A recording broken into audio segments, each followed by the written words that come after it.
this is horrifying. Anybody reading, this will be horrifying. And if it's not, good job. You made it across one of the biggest hurdles of this. I'm doing a speech just to motivate myself a little bit, but that is not doing it for me. But it's fantasy, amazing genre. I love it.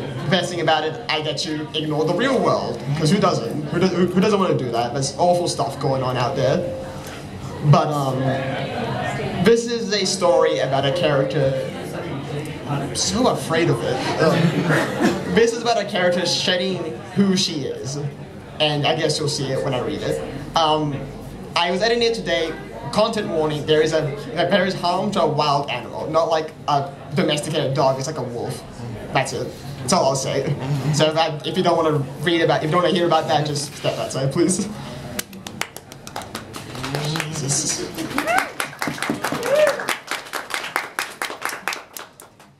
Stinging snow clings to my face. Fierce winds buffet me, slowing me down as I trudge up Mount Rochnier, one of the tallest peaks in this land. It tries and tries to keep me away, to keep me back on the ground far below, unable to complete my quest. The mightiest of gales pushes me back. It layers powdery snow so that I may fall into some deep chasm below, but I know its tricks. A howl to my left catches my attention, and I turn, looking up to a steep ledge. The mountain brings forth a canine creature with white fur like my own. It stands on 4 limbs. Its yellow eyes stare me down.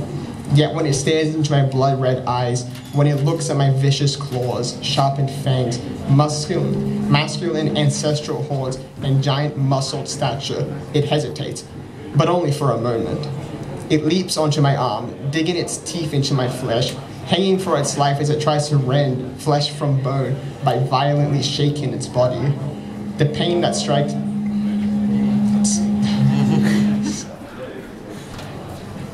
Is it something cool? Get close. Get close. Why does it do this? Thank you. Sorry about that. Not your fault. Hanging for its life, it tries to rend my flesh from bone by violently shaking its body.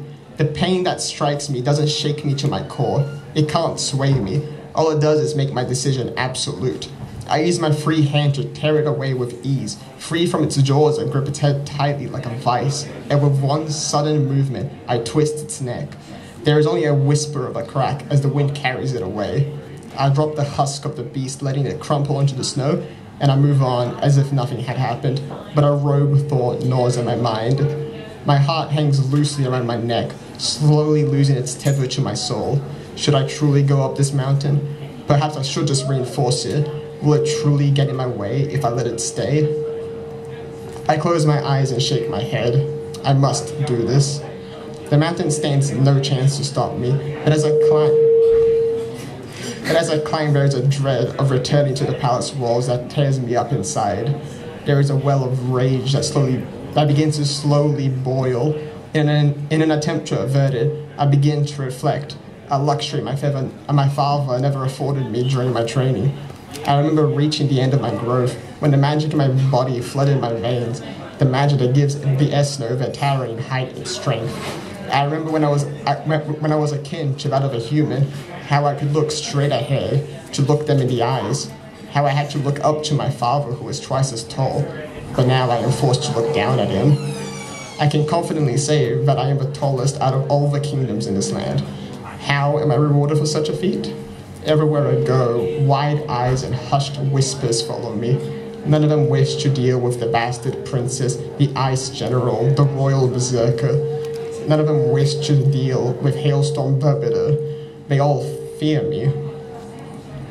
I force the facade so that I can keep the respect I have woefully gotten. But my father knows who I am. My brother knows who I am.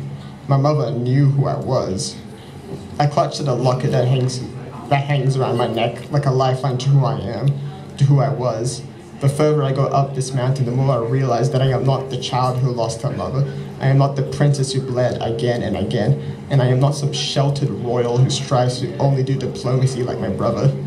And I am not some great swordsman like my father. His constant rambles that go on and on about the etiquette of fighting, of dueling, is pathetic. He refused to fight with his claws and fangs, even if it meant he'd live. He claims that it is not the way of royalty, but what am I? I am his bastard daughter. Why would I care about royalty? He expects me to fight like him, with order, with grace. What an old brazen fool. Thoughts ricochet around my head, getting faster and faster, and just when the cacophony becomes deafening, it drowns out the snow that becomes more and more graceful. The excessive winds slowly melt into a chilly breeze. But I don't care. My mind stays on my father. How did he see his own young daughter, and instead of teaching her to fight, he teaches her to die like an animal? Suddenly, a bright light hits my eyes, snapping me back to the physical world. I stand atop the summit. The plateau here isn't being assaulted by violent winds or snow. It's peaceful. The mountain finally accepts me, welcoming me into its arms. The bright white sun that hovers on the horizon with divine grace illuminates the clear springs. A lonely white hare comes out of its burrow, slowly hopping to the pristine water. It takes a few careful sips, keeping its eye on me. I carefully step forward, making sure to startle the creature. Despite the monster it sees, the hare keeps its gentle attitude. It's as if it can see right into my soul, knowing my truest desires. The desires that even I don't know. Kneeling beside the spring, I cup a handful of the pure water into my hands and drink from it. It cleanses my mouth, washing away all of the bitterness. It isn't magical. This mountain isn't some sacred site. That itself makes it even more beautiful.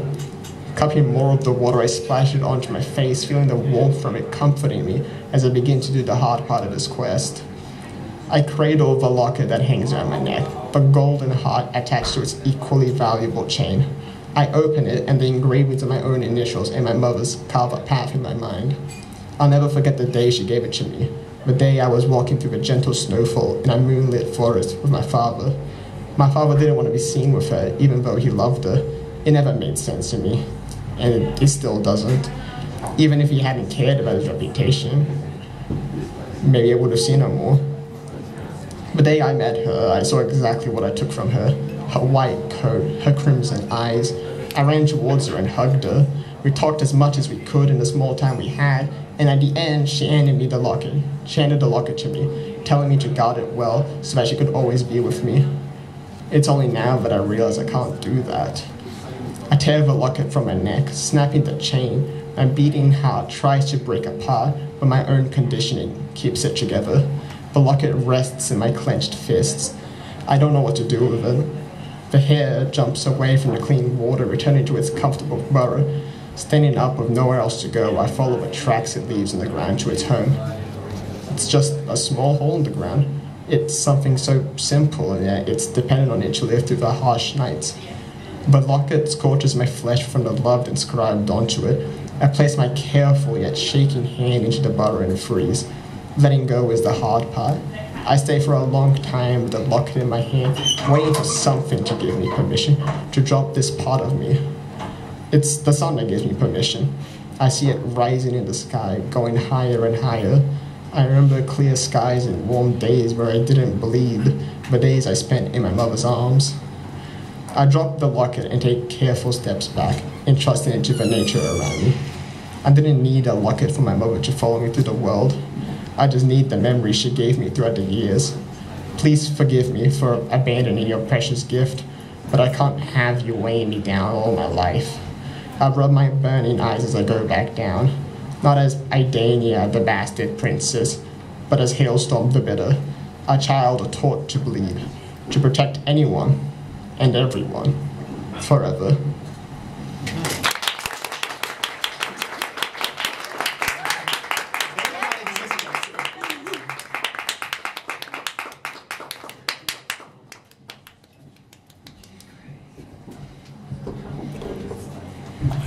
Wonderful. Round of applause for Philip. Felipe.